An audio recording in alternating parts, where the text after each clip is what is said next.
Sewaktu hidup di dunia ini, setiap manusia, kita semua diberi kebebasan dan bisa melakukan apa saja menurut kehendak hati kita. Apa saja. Kita mau taat, boleh. Mau durhaka, boleh. Kita mau beribadah, silahkan. Meninggalkan ibadah, silahkan.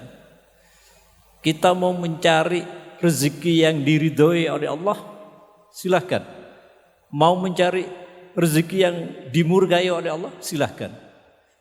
Bahkan di dalam Al-Quran surat Al-Kahfi itu Allah dengan tegas menyatakan, faman syaa falyu'min, maka barang siapa yang ingin beriman silahkan beriman. Waman syaa falyakfur, dan barang siapa yang kepingin kafir silahkan. Diberi kebebasan kita semuanya. Hanya saja perlu disadari bahwa Allah Subhanahu wa taala itu Maha mengetahui dan Maha adil. Maka setiap langkah dan perbuatan yang kita lakukan itu tidak akan pernah luput dari pengawasan Allah, dan pasti ada balasannya. Pasti ada balasannya. Wa'mal masyi'ta fa innaka majziyun, dan berbuatlah kamu sekehendak kamu, tapi ingat pasti akan ada balasannya. Semua yang kita lakukan pasti ada balasannya. Maka kita harus berusaha dalam kehidupan ini untuk mempersembahkan perbuatan baik di hadapan Allah Subhanahu wa taala. Bahwa Allah Subhanahu wa taala di hadapannya itu bukan hasil yang dinilai, bukan, tetapi prosesnya yang dinilai. Kita ambil contoh yang bersifat materi misalnya. Ada orang bekerja, ada dua orang, satu bekerja. Mulai awal bekerja sesuai dengan disiplin ilmunya, profesinya, apapun profesi, dia lakukan di jalan yang halal, yang diridhoi oleh Allah Subhanahu wa taala. Maka itu untuk kebutuhan khirfatul lima'ashin, untuk memenuhi kebutuhan hidupnya dan keluarganya. Dijalankan itu semuanya, ketika sudah terpenuhi ada lebihnya ditabung, kepingin rumah misalnya, dia hanya setelah kumpul beri rumah. Ketika masih lebih dan ada usaha lain sebagai pendukung, kemudian dia kepingin apartemen, dia beli apartemen. Sementara satunya instan tanpa melewati proses. Misalnya nuwun sewu dengan cara korupsi. Jumlahnya fantastis, bukan hanya sekarang orang korupsi bukan jutaan, bukan miliaran, tapi triliunan. Kemudian dia bisa beli rumah mewah, bisa apartemen. Dua-duanya sama berhasilnya. Allah tidak melihat hasilnya, tapi dari mananya ini, prosesnya dari mana. Nah ini, begitu juga amal kita, amal perbuatan kita ini. Jadi Allah tidak kemudian melihat bahwa amal kita ini banyak terus kita lakukan, tapi satu saat kita mandek. Allah lebih suka walaupun amal kita itu sedikit, tapi terus menerus. Itu lebih suka Allah. Ahabbul a'mali ilallahi atwamuha wa in qalla. Amal yang paling disukai oleh Allah Subhanahu wa taala itu adalah amal yang terus menerus dilakukan walaupun sedikit, tapi terus menerus dijalankan. Subhanallah. Jadi amal yang sedikit kalau terus menerus itu dilakukan akan menyempurnakan amal yang lain. Amal yang ini akan sempurna, sehingga akan menjadikan amal kita itu semakin banyak. Dan pada saat itulah Allah akan menganugerahkan kepada kita, sehingga kita akan rasakan manfaatnya kemudian. Kalau terus menerus kita lakukan. Tetapi kalau amal itu secara terputus-putus kita lakukan, kita melakukan sekarang amal apa saja yang kita lakukan, yang punya, yang bisa, kemudian putus, melakukan lagi, itu bisa lenyap pengaruhnya dalam hitungan waktu atau hitungan hari. Dan jika kemudian kepingin lagi kembali membiasakan amalannya itu, maka itu membutuhkan waktu tambahan agar supaya kembali lagi kepada tingkatan yang sudah ditinggal sebelumnya. Makanya kemarin pada hari Selasa itu ada Kiai Haris menyampaikan, ada seorang ulama, dia rajin tahajud, satu hari dia tidak tahajud, dia menggantikan 2 tahun tidak tidur malam, mulai maghrib selama 2 tahun menggantikan itu. Jadi butuh tambahan. Ada seorang ulama satu hari 1 kali tidak tahajud itu menangisnya lama sekali, subhanallah. Ya karena untuk menebus, bahkan kita puasain. Puasa itu kalau siang hari kan tidak boleh makan, tidak boleh minum, tidak boleh berhubungan badan. Di zaman Rasul ada berhubungan badan di siang hari. Akhirnya ada yang laporan menghadap Rasul, disuruh apa oleh Rasulullah? Disuruh puasa 2 bulan berturut-turut. Dia mengatakan, ya Rasulullah, ini kok 2 bulan, sebulan saja saya tidak kuat sudah melakukan hubungan di siang hari. Bagaimana ini? Jadi 2 bulan berturut-turut. Kalau misalnya dia mandek 1 hari, harus mengawali lagi dari awal. Subhanallah. Ini gak bisa berhenti seperti itu. Bagaimana dengan kita, pertanyaannya? Apakah amalan kita ini kemudian sudah istiqomah, sudah terus menerus? Tapi jangan khawatir kita misalnya punya amalannya, nun sewu, kita punya amalan biasa baca surah Yasin misalnya, atau amalan yang lain, rutin sudah itu istiqomah, sehingga apapun kayaknya gak bisa diganggu kita, gak bisa diganggu. Maka ketika Imam An-Nawawi menyatakan demikian, ketika ada kepentingan lain, anak sakit, orang tua kita sakit, maka keputusan ilmu menyatakan amalan yang sudah kita lakukan istiqomah baca surat Yasin, kita tinggalkan kepada amalan yang sama-sama baiknya untuk mengurusi orang tua, itu tidak gugur ini, tetap dianggap mengamalkan, tetap berjalan. Subhanallah. Ini penting untuk kita sampaikan. Kenapa? Karena istiqomah itu memang subhanallah berat sekali. Tidak mudah, tidak bisa untuk kita raih. Maka berbahagialah kalau kita itu bisa mencapai istiqomah dalam kehidupan kita. Karena mencapai istiqomah itu adalah solusi pasti untuk bisa menjadi seorang mukmin yang sejati. Istiqomah dalam pengertian secara luas, karena cabangnya istiqomah, masya Allah. Amal yang harus kita lakukan istiqomah. Pertama misalnya istiqomah dalam masalah batin. Apa istiqomah dalam masalah batin? Niat. Kita harus istiqomah. Niat kita, niat ibadah, niat berbuat kebaikan, niat menolong orang lain. Itu usahakan istiqomah.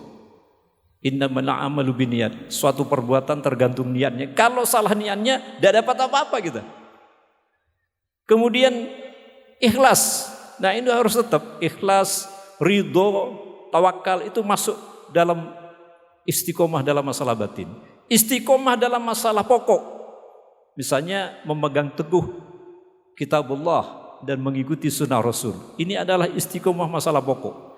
Kalau kita benar-benar memegang teguh keduanya ini, kata Rasul, kita tidak akan pernah tersesat selamanya. Taraktu fikum amraini lan tadillu abada ma in i'tasamtum bihima kitaballah was sunnata rasulih. Aku tinggalkan 2 perkara, jika kamu memegang 2 perkara selamanya tidak akan tersesat kamu. Apa itu? Kitabullah dan was sunnata rasulih. Kitab Allah dan sunnah Rasul, hadis Nabi kita Muhammad sallallahu alaihi wasallam. Kemudian istiqomah dalam masalah ibadah, menjaga perintah Allah seperti sholat. Nah ini sholat, kemudian apalagi ketika zakat, waktu puasa Ramadan, menunaikan ibadah haji, baca Quran, zikir, usahakan ini istiqomah. Ini masuk istiqomah dalam masalah ibadah. Jalankan, jangan sampai kemudian berubah. Istiqomah dalam menjauhi maksiat, misalnya takut berdosa, jadi menjauhi durhaka kepada orang tua, menjauhi berbuat zalim, menjauhi dusta. Istiqomah dalam kebiasaan. Apa kebiasaan kita? Misalnya kita berkata jujur, itu lakukan itu terus, pegang itu kejujuran kita.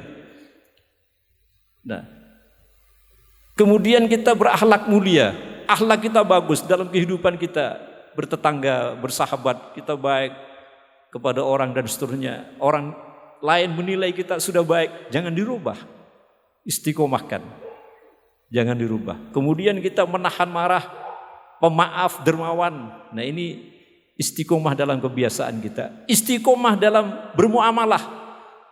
Muamalah itu adalah hukum yang mengatur hubungan antara kita dengan sesama kita. Itu istiqomahkan juga. Misalnya mencintai orang sama dengan mencintai diri kita sendiri.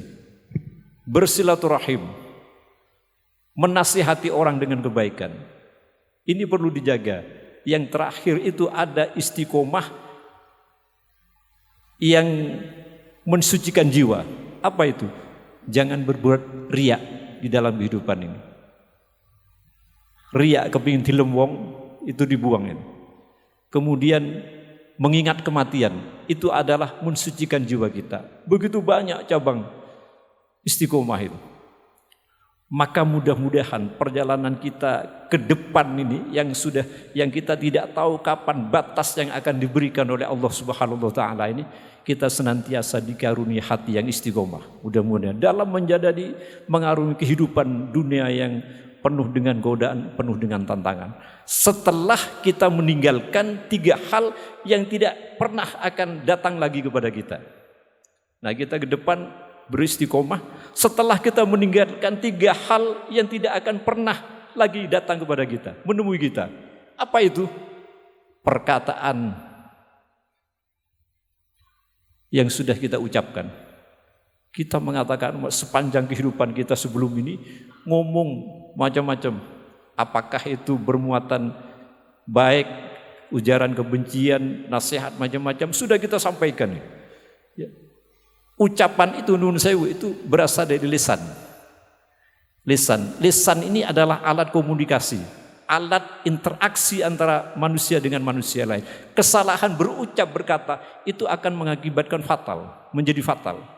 Apalagi kemudian seorang pemimpin mengatakan diikuti oleh rakyatnya.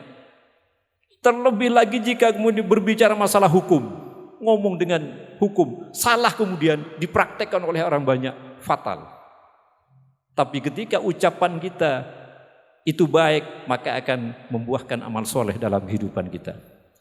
Ini penting untuk kita fahami, karena lisan ngomong kita ini Masya Allah gampang sekali. Satu saat ada sahabat datang kepada Rasulullah, ya Rasulullah, apa yang sampean khawatirkan terhadap saya ini? Apa yang sampean khawatirkan ya Rasulullah? Ya Rasulullah, apa kata Nabi? Nabi kemudian fa'akhadha bilisani nafsih. Dia kemudian menunjukkan kepada mulutnya ini. Summa qala hadza. Kemudian dia bersabda, ini lisan, lidah, lisan kita ini. Jaga lisan kamu, jaga lisan kamu. Subhanallah. Kenapa? Karena akan fatal kehidupan ini. Akan dipertanyakan nanti di hadapan Allah Subhanahu wa taala. Dalam sebuah ayat, karena begitu kuatnya Islam memperhatikan tentang masalah lisan ini, sampai Allah berfirman dalam Al-Quran, ya ayyuhalladzina amanu lima taqulu ma la taf'alun. Wahai orang-orang yang beriman, mengapa kamu mengatakan yang tidak kamu kerjakan? Kabura maqtan 'indallahi an taqulu ma la taf'alun. Amat besar kebencian Allah bahwa kamu mengatakan sesuatu yang tidak kamu perbuat. Subhanallah. Hadis Nabi menyatakan, man kana yu'minu billahi wal yaumil akhir falyakul khairan aw liyasmut.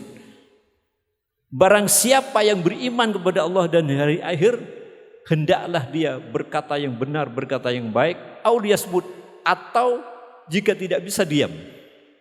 Subhanallah. Jika tidak bisa diam.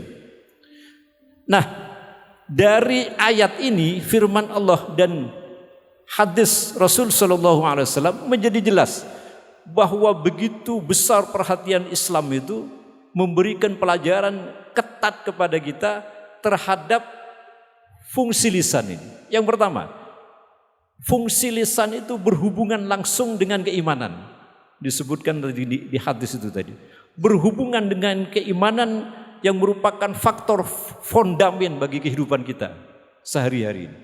Subhanallah. Bahkan ada hadis mengatakan la yastaqimu imanul abdi hatta yastaqima qalbuh. Tidaklah lurus iman seseorang kecuali lurus hatinya. Wala yastaqimu qalbuhu hatta yastaqima lisanuh, dan tidak lurus hati seseorang sehingga lurus dulu lisannya ini. Jadi berhubungan dengan keimanan dengan hati kita ini. Yang kedua, keberadaan lisan kita dan perilaku kita adalah dua hal yang harus sejalan dalam upaya menghindari dari murka Allah Subhanahu wa taala. Dari ayat dan hadis itu kalau kita maknai. Yang ketiga, berusaha untuk bersikap diam ketika tidak ada nilai kebaikan dalam pembicaraan itu. Wah, ini gak ono APE, aku ngomongin saiki gini, lebih baik diam, jangan dilanjutkan, karena itu akan membahayakan diri kita sendiri.